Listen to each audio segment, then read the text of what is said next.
You're listening to Glove Up or Shut Up on the Angry Marks Podcast Network.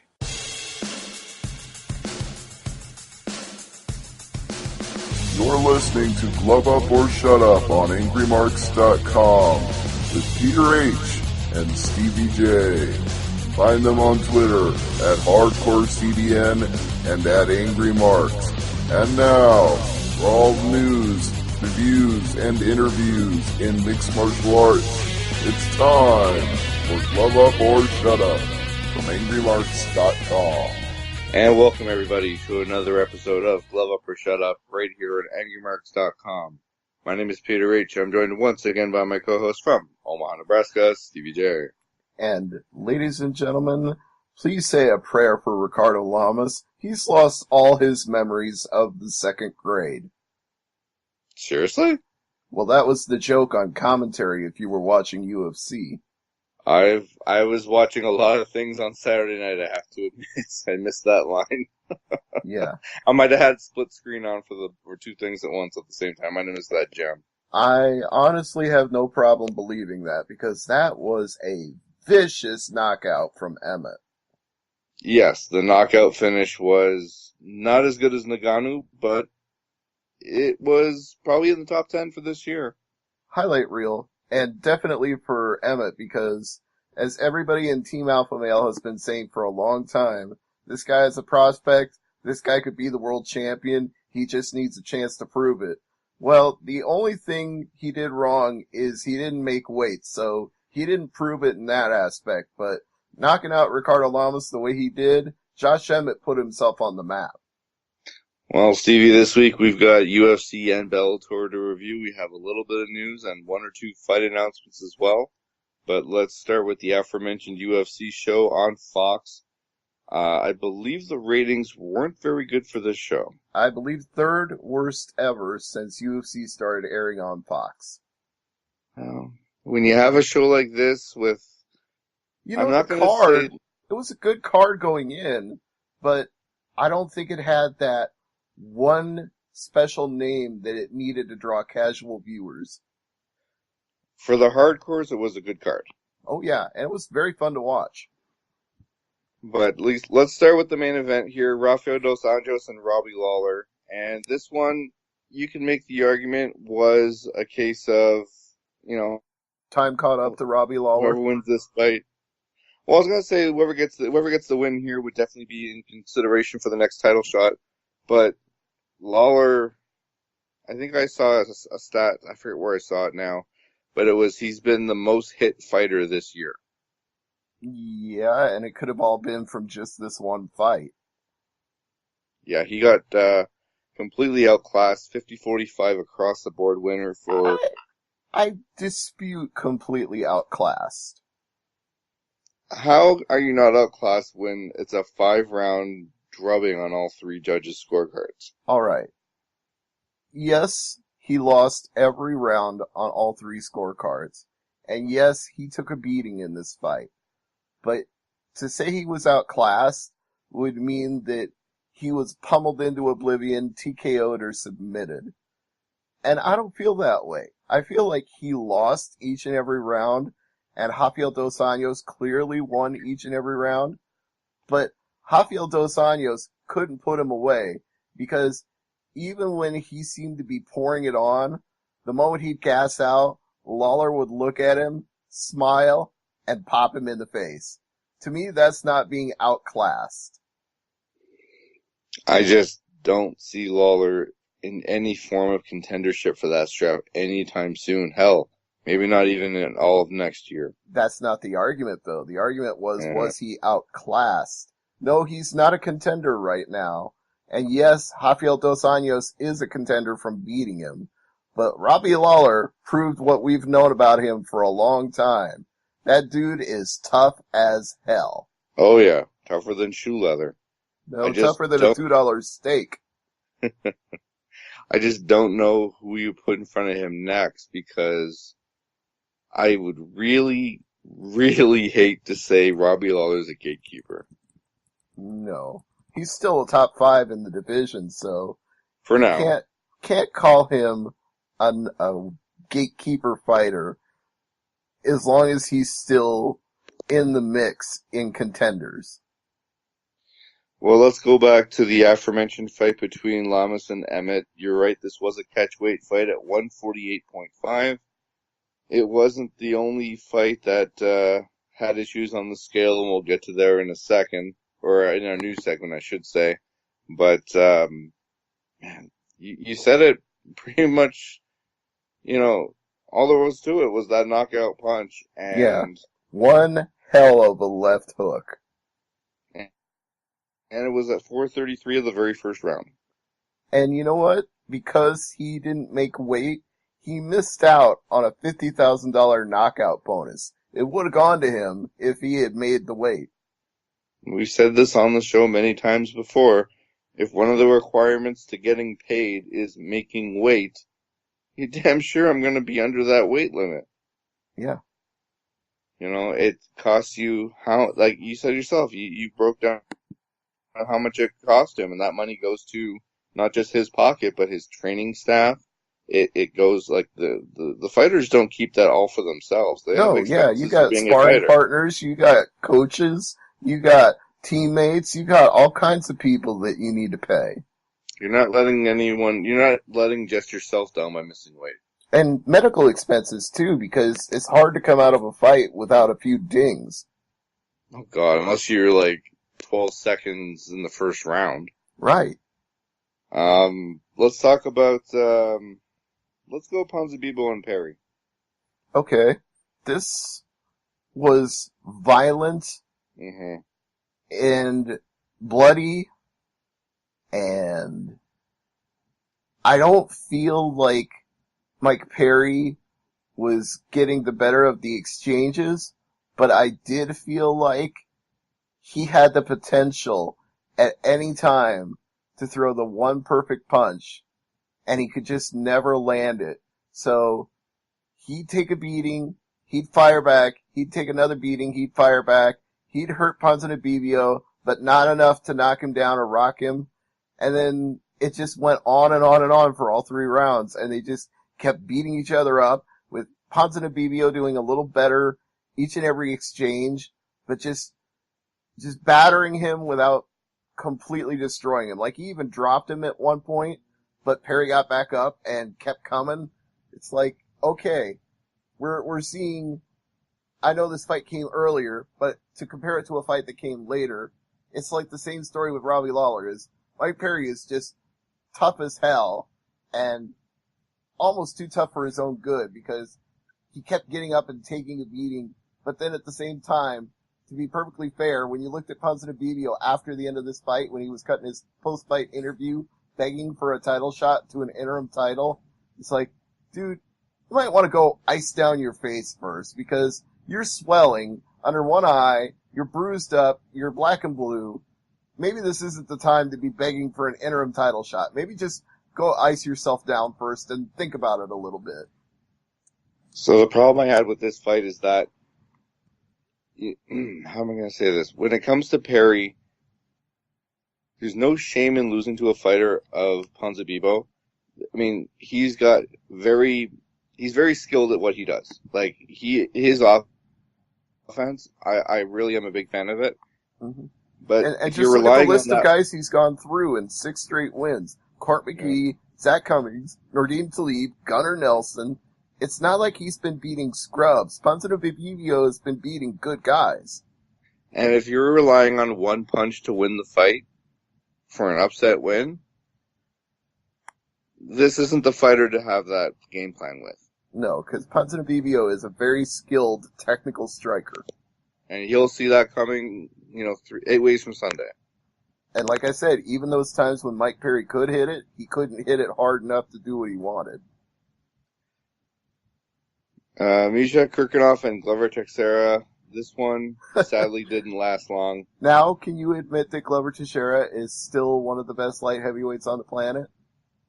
Yeah, it's just, I really feel like you should eat some humble pie right now, live on the air. I like Kirkunov. I'm a big fan of his, and to see him go down in under 3 minutes, man, I was not pissed off, but just, I think you were forgetting that when Chuck Liddell was at his peak, when he was the champion, Glover was his training partner. Oh yeah, when I met Chuck, he said to the crowd, like before with the Q&A, or before the meet and greet, I should say, he said that Glover's the guy you have to watch out for. Yeah. And it's true, except some of the recent fights, it's just that instinct wasn't there. This fight, nope, it was back to the old Glover that we knew from before. Yeah, that was Killer Instinct Glover at his very best. He rocked Misha, he didn't let him up, he didn't back off, he went for the kill.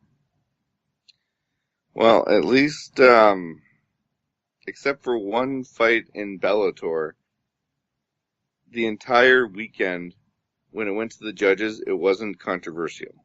Agreed. The prelims on Fox Sports 1, we had 2 fights that went to decision and 4 fights that were stopped. Blackowitz definitely beat Cannonier, no question. Oh, yes. And Makdessi definitely beat Trujillo, no question. Now, did you see the guillotine choke by Marquez against Stewart? I think I might have looked away at the exact moment it happened. I mean, that one was a stoppage in the second round at 2:42. I did see Chad Laprise beat Galore Profundo. Yes, that one was interesting, but not as good as Nordine Talib beating Danny Roberts with a head kick in 59 seconds. Yeah, that one was pretty, and the crowd in Winnipeg just ate that up. Well, I don't think the Blue Bombers need a field goal kicker right away, so got a couple of months. Yeah. Woo. And Jordan Mean beat Eric Silva on Fight Pass.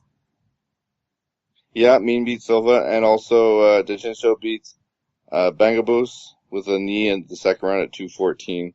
Mm-hmm. As far as the overall card, I mean, yes, it's a Canadian card north of the border. The casual fans weren't invested. I mean, there was no A-level casual fan fighter that, people would go out of their way. It's on a Saturday night, a week or two before Christmas. It's just of everything that's going to be on TV between now and then and everything that everyone's got to do before the holiday season, regardless if you're whatever religion. End of the year is always busy for every family, it seems. This one is just on the wayside, unfortunately. Yeah, I would agree with unfortunate. This was a good card. People who missed it, they've got good reason because of everything going on, but they should pull it up on their DVR, or they should wait for it to show up on Fight Pass and watch it then. But either way, this was a good card. It's worth watching. All right, so let's move on to Bellator, and this was a joint promotion between Bama and Bellator. Correct. So why don't we go with, sorry, I'm just getting a quick message here for some reason. All right. So let's go with the main event here, and it was Michael Mcdonald and Peter Lazier, and this one went to the judges. Big surprise? No. I expected Mcdonald to win. He was facing a French prospect, somebody who was 8-1 coming in. He had a good reputation, but I don't think he'd fought the caliber of fighters that Michael McDonald had during his time in WEC, UFC, and even before that. So this was the result I expected, but Peter Lazier, like a couple other people we've already talked about, proved he was incredibly tough because McDonald was hitting him multiple times, especially in that second round, and couldn't put him away. And then after the fight, admitted that he broke his hand trying so hard to knock him out, and it was in the second round that he broke it. Wasn't the only decision on the main card for Bellator, as Kate Jackson lost via unanimous decision to the debuting Valerie Letourneau. Yes. And this was a little more one-sided than the Lazier fight, because Lazier was game. He wasn't better than McDonald, but he proved how tough he was. Kate Jackson, I expected much more from her because she was a local fighter, so I thought that would give her a little extra motivation, and she had done pretty well in her previous Bellator fight and even in her fights before Bellator. But Letourneau showed something, and something that we already knew, but she reaffirmed it, that she's working with better caliber of fighters in her team, including Joanna Jędrzejczyk, one of her training partners now, and she's fought better caliber fighters than Kate Jackson. And poor Kate Jackson's face was just bloody, bruised, banged up, one eye swollen shut. She could not hang with Valerie Letourneau, even though Kate Jackson had like a boxing pedigree or at least some boxing training coming into this fight. She was not a striker on Letourneau's level. And Letourneau was more than happy to play the waiting game with her and let Kate Jackson step toward her, because every time Kate made a move, Letourneau would pop her with just a perfect counter shot and just mark her face up even more. It was dominant and one-sided. Let's move on to James Thompson and Philip DeFries. Well, I said that James Thompson was one of the sadder stories of heavyweights because I considered him to be a guy who used to be a can't miss, and now you can miss him. He's let himself become a subpar 500 level fighter over and over again, even though physically he looks like $1 million. He doesn't have what you call the killer instinct earlier. And Phil DeFries did. He shot for the takedown immediately. He had Thompson on his back in like 8 seconds. And from that point on, he was fishing for a submission, and he wasn't going to give up until he found it. And when Thompson got back up, he pulled guard, got the guillotine choke, and with Phil DeFries putting all his weight on James Thompson's neck, he was screwed. There was nothing for him to do but to tap. And the problem is you look up at the clock and you see, oh, I've only been fighting for 90 seconds. 90 seconds? Mm-hmm. I'm tapping. And when you're that dry, you're not slipping out. There's no sweat. There's no blood. You're not getting out of that. And we mentioned this before. It was the Monarch Pitley fight that went to a split decision, 29-28, 29-28, and 27-30 for the winner by split decision. Okay. I'm never a fan of these scores when they're this lopsided. 2 of the 3 rounds went to the winner, and the other judge saw all 3 rounds for the opponent. I'm like, okay. I might have to watch the fight multiple times to see if I can agree with that 27-30 score, but highly unlikely. Well, good luck watching it. I'm serious. I mean, good luck watching it because you're not going to be able to find it. Oh, it didn't air on Spike.com? No. I thought this one did air on Spike. No, the fights that aired live on the air, the only ones that I saw were Mayday Mcdonald and Peter Lazier, Valerie Letourneau and Kate Jackson, Muhammad Yahya and Ash Griffiths, and James Thompson and Phil DeFries. So they showed They showed Muhammad Yahya and Ash Griffiths instead. Wow. Okay. Well, they had good reason to, because Yahya finished him by TKO in 3 minutes and 26 seconds, and he is the first fighter from the United Arab Emirates to ever fight in Bellator. Maybe even in a major United States-based promotion. I think maybe both Bellator and UFC, he might be the first ever. I just am surprised. I thought for some reason it'd be on Bellator or Spike.com, because if you're on the main card, don't you owe the fighters at least to show the fight in its entirety on your web platform? No, they didn't. You're not understanding here. You're probably looking at Wikipedia and assuming that Petley and Monarch was on the main card. It never was. They changed their minds before this show even took place, and they put Yahya and Griffiths on the main card. No, I look at the card from last week we were discussing, and I didn't know that flipped over to the, they made a change in the card. Okay. And for what it's worth, since we didn't already mention it, Michael McDonald missed weight. Yeah, well, yeah, but we'll get to another fighter. Actually, you know what? Let's go to the news now, because I do want to mention the Pietro Manga visit to the hospital. Right, for the fight that was supposed to take place with Tim Elliott. he was sent to the hospital because his kidneys were failing. Yeah, that means you're trying to cut too much weight. So what I heard was that he was bulking up to go to featherweight, and they're like, we can get you a fight, but it's short notice, but you need to start cutting weight right away. He was able to cut down to 131, and his body was like, no mas. And they offered Elliott the fight at a catch weight, but Elliott's like, no. And that's the right decision. Yeah. If your guy's crashing out like that, don't. It's nobody wins. Well, somebody would win, but.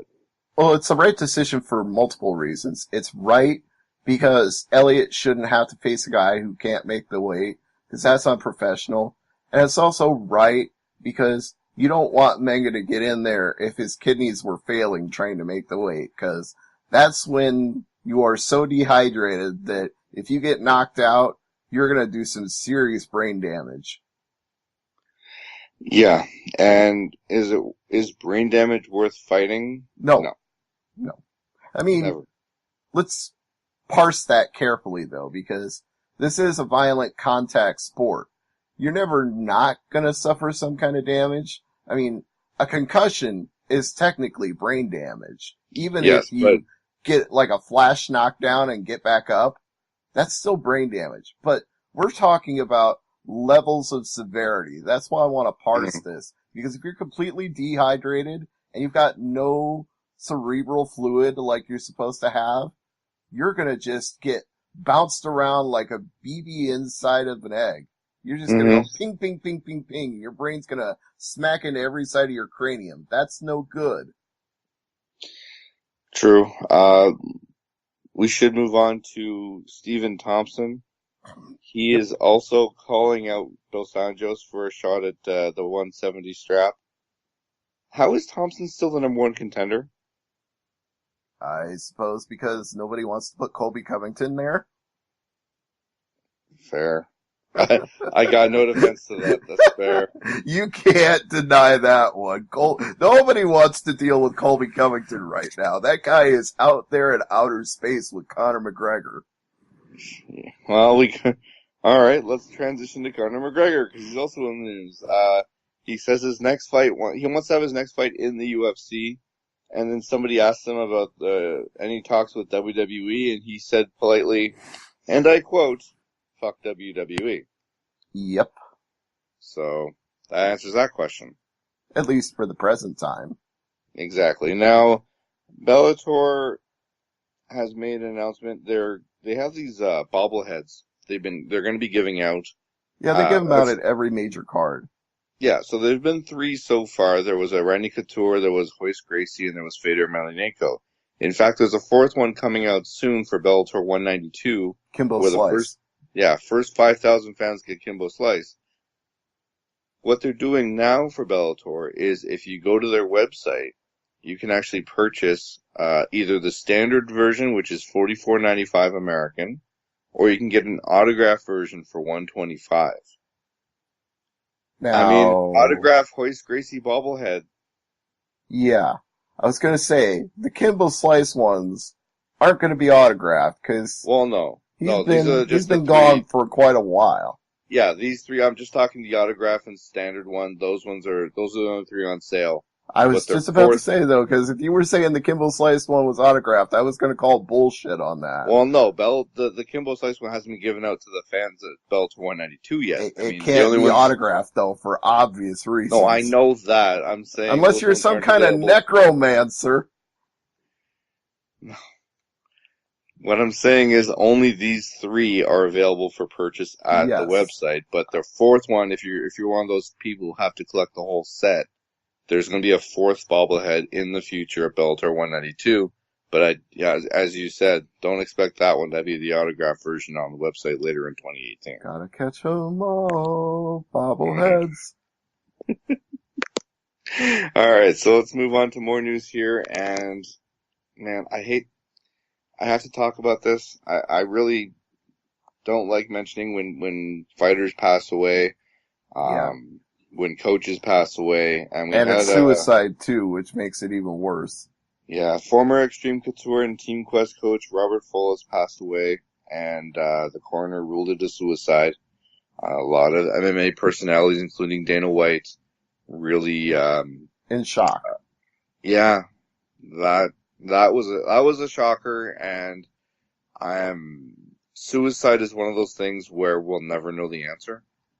Mm-hmm. And sad to hear, especially this time of year when someone takes their own life, but unfortunately, this time of year is when it happens. Yeah. People get stressed out about the holidays, and they think their life sucks, and they see no hope. And I think he was one of the founding fathers of Extreme Couture.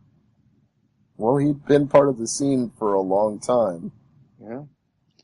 So, I mean, obviously, we'll probably get more reaction over the coming days, but let's move on to UFC with Derrick Lewis. Derrick Lewis, I love this story. Derrick Lewis is cheering for Ngannou against his fight against Miocic because he wants to fight Ngannou next. Here's the problem, Stevie. He's fighting Tybura. Lewis is 6, Tybura is 8. Mm-hmm. If Lewis wins, do you think, even if it's a dominant win, do you think he just rockets right up there and gets the next title shot? I don't see how. I mean, if you give a spectacular highlight knockout of the year, you're still number 6. Yeah. I mean... Okay, the best, and I'm saying, even without a ranking advisory, the best he could hope for would be to move up above Mark Hunt. He could get to number 5, maybe. And there's some great fighters in 1 through 4, though. That's what I'm saying. You know, you can't beat somebody ranked lower than you and expect to jump all the way up to fighting the number 1 contender. Well, I do have a couple more items here before we talk about the fight announcements. We did mention the fighters who have been missing weight, especially in UFC. The total number of fighters who have missed weight now in UFC since the UFC switched to the early morning weigh-ins back in June of last year, Stevie, It's now 56. Not good. I mean, we're giving you more time. Yeah, but... in the morning, you don't have to stay the whole day. You know what I mean? It's for the fighter's benefit, so you have that extra time to rehydrate, be healthy. It's having the reverse effect, because guys are thinking, I have more time to rehydrate, so I'm going to bulk up more and cut more. So they meant to have the result A, and they're sadly getting result B. Yeah, they're missing the fight altogether because they're overshooting their target. Yeah, well, how many fights have been canceled because of this, too? Too many. I mean, it's a shame, and hopefully they correct this in the new year. And I want to repeat this again. I want to be perfectly clear about this. When you're cutting weight to the point that your kidneys shut down, you've made a grave mistake that's going to put you in the grave. You cannot live without your kidneys. It doesn't work that way. You need your kidneys to live. Now, for those who are looking for something to watch during the holiday season, I mean, obviously, you can watch The Grinch, you can watch Charlie Brown Christmas, Garfield Christmas, whatever, or you can go to Fox, because they're going to be showing in a Christmas Eve special after the football games are over.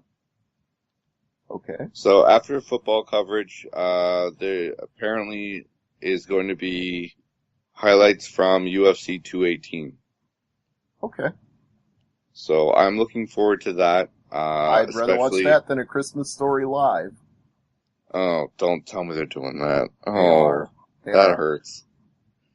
That hurts. No, I'd rather see a certain person getting knocked out with a Street Fighter knockout move. Yeah. Like that was, I mean, that's going to be on, if that introduces him to the casual fan base, if they really promote the heck out of this between now and then, and a third of the casual fan base sees this knockout for free on TV, it's going to just drive up more buys for that fight against Miocic. That's exactly what they're hoping for, because they've booked that fight to happen so soon that they need every single person to see what Nagano did to Overeem. See, I thought it was more to boost ticket sales, but I think, yeah, you're right. Yes. Because ticket sales, they won't be The tickets will sell struggling to find themselves. They're fans. worrying about the pay-per-view buy. Yeah, that's true. And, I mean, we did see the pay-per-view numbers come out. I think we talked about that last week. It was, the Conor McGregor Mayweather fight was like not as high as originally they hoped for, but still a pretty shiny penny there on the final crackdown of the numbers there. What was it, like 1.6 million? Something like that, yeah. It was something where it's like, okay, like it's not the record setter they were hoping for, but at $100 a pop, they did pretty well. Yeah. Okay, so we have 2 fight announcements before we wrap up the show this week. Stevie, I'm going to mention one, and I'll mention the UFC one, you mention the Bellator one. That's fair. UFC 221, Damian Brown and the Maestro Dong Hyun Kim, February 10th in Perth, Australia. Excellent. And what's the Bellator fight announcement? March 2nd, WinStar World Casino Resort, Thackerville, Oklahoma. Main event, Darian Caldwell defends the bantamweight title against Leandro Ego. Well, Caldwell does have boring fun. No, I'm just kidding. Caldwell is one that is very exciting, and I'm looking forward to that. Every title defense for Caldwell, I'm looking forward to. Well, this is his first. Well, no, I thought he had I'm thinking, He beat Eduardo Dantas to get the title. He hasn't fought since then. I am confusing my Bellator champions again. I guess you are. Alright, so we do want to mention the upcoming shows when it comes to the calendar. We have Ryzen coming up with the round 2 on December 29th and the finals on New Year's Eve. We got Cyborg and Holm UFC 219 on December 30th. We have UFC Fight Night 124, Stevens and Choi on January the 14th. And finally, Bellator 192 on January 20th. Douglas Lima and Rory McDonald. Yep. And that also will have the first fight of the Grand Prix. Chael Sonnen and Quentin Jackson. Which I'm curious who wins that fight, because right now I can make the argument for both fighters winning. The odds came out. What's that? The odds came out for it. Really? What are they? Jackson is the minus 155 favorite. What's Sonnen? Plus 125. Yeah, I would actually go with with Jackson.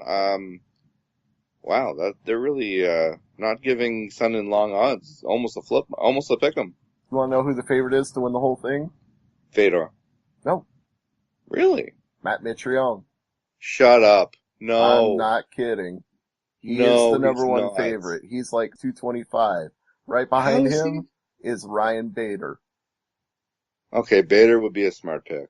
Fedor could crack some skulls here, though. I mean, I wouldn't sleep on Fedor in this tournament. You want to hear something funny? Oh, no.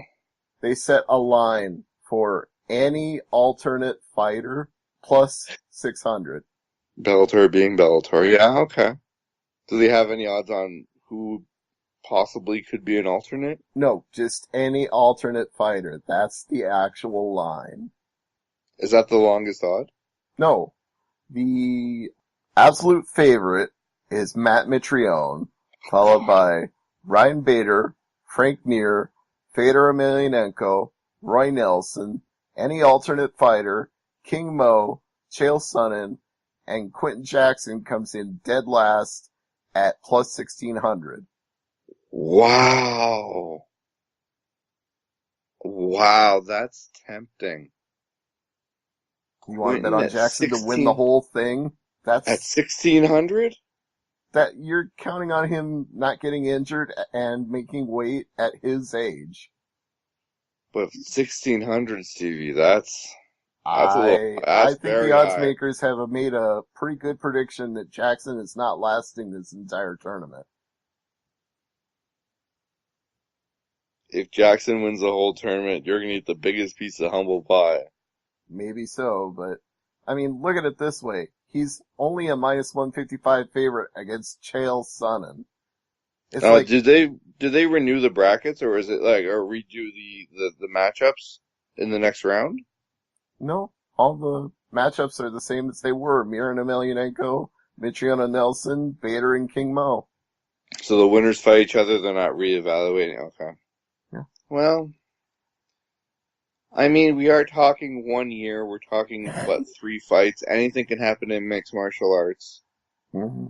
But 1,600, that is very tempting. And anyways. See, this is why Bader is actually the smart pick, because Bader has fought multiple times in a year. Bader is younger than a lot of these guys, and Bader can take a lot of these guys to the ground. I could see Bader being a favorite for sure in winning the whole tournament, but we should move on to the plugs for this week. Stevie, I remember when we first started this podcast, hell, we even called ourselves this on the Thursday Night AMP show when I was your co-host. The Can-Am Connection. Correct. You want to talk about Tom Zenk? Yeah, Tom Zenk passed away this week. No. And, no, last week. Last week, sorry. The obit didn't come out in the Star Tribune for a whole week. Oof. And I believe I read the services will be in January, if I'm not mistaken. Right. Everybody's already gone for the holidays, so they couldn't get people together. They'll have a celebration of life and then a private burial service for the family only. Okay. And, I mean, besides the big brouhaha that's happening on SmackDown this week, what's on tap for Thursday Night AMP? The fallout from Clash of Champions. Yeah. And I believe there's going to be a big match coming up on Raw this week coming up as well. I'm assuming you're not talking about Enzo Amore and Cedric Alexander. No, I'm talking about the free agent who I believe is challenging for some type of title. Okay, then. That's why I've heard that Cena's fighting Reigns for the IC title, either on Christmas or New Year's Eve. I wasn't sure. I thought it was the Christmas show. Well, I know Cena is supposed to be on the Christmas Raw, but I hadn't heard anything beyond that. Okay. Well, maybe I broke some news here. Well, they did give Reigns the week off this week, so you might be right. Yeah.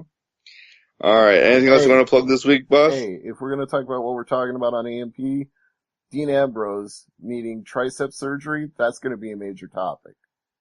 Eesh, it is triceps. I thought it was just an elbow injury. Nope, triceps. Oh, that's not good at all. He could be out for quite a while. And stay tuned. I believe, hopefully, Stevie and I have to finalize this, but hopefully by next week we'll have some type of announcement in regards to the Angry Marks annual Royal Rumble draw. Just get your bingo tumbler ready. Yeah. I don't know how that became a highlight of the year. It's always been that way. Yeah. Well, people like seeing the balls be pulled out of the machine. It's something that WWE got away from, but we didn't. We brought that tradition back. All right. So next week, obviously, we're going to preview Holly Holm and Chris Cyborg. Ooh, yeah. And that will be something else. And yeah, I mean, I'm just trying to think what else is there this week on the show. I think I'm just going to double check something. Yeah. So I guess for those listening and those who celebrate, Merry Christmas, and we'll talk to you before the end of the year. Grab your harmonica, sing Happy Hanukkah. Whatever holiday you celebrate, I hope it's a good one. A Festivus for the rest of us. Exactly. For Stevie J, I'm Peter H, the Hardcore Canadian. Thanks for listening. And as I always say, never leave it to the judges. Good night, everybody. See ya.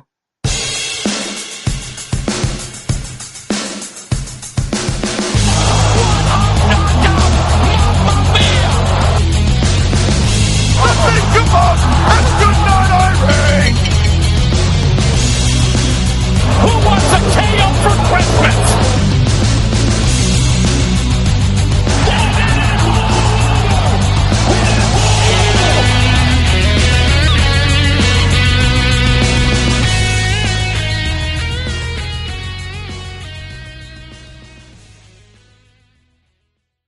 You're listening to Glove Up or Shut Up on the Angry Marks Podcast Network.